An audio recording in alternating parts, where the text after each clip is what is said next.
बिस्मिल्लाहिर्रहमानिर्रहीम। अस्सलाम वालेकुम दोस्तों, आप देख रहे हैं असद कुकिंग 375।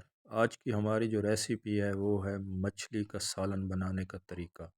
बहुत लाजवाब बनेगा, वीडियो स्किप नहीं कीजिएगा। बहुत छोटी वीडियो बना रहा हूँ, शॉर्ट सी वीडियो होती है।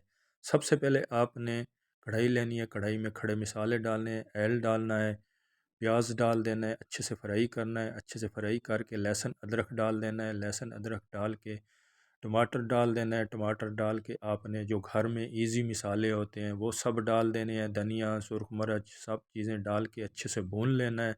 अच्छे से भून कर इसके बाद दही डाल देना है, दही को भी अच्छे से 2-3 मिनट भूनना है। दही भून कर इसमें जवैन डालनी है, जवैन डाल के उसके बाद मछली डाल दें। मछली आप कोई भी ले सकते हैं, कोई इशू नहीं है, जो आप पसंद करते हैं वही मछली। 2 से 3 मिनट मछली को भूनना है।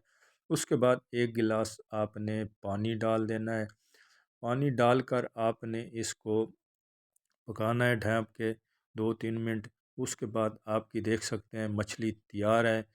जब तैयार हो जाए तो इसमें गरम मसाला और कसूरी मेथी ऐड कर दें। आपका मछली सालन तैयार है। वीडियो अच्छी लगे तो सब्सक्राइब ज़रूर करें।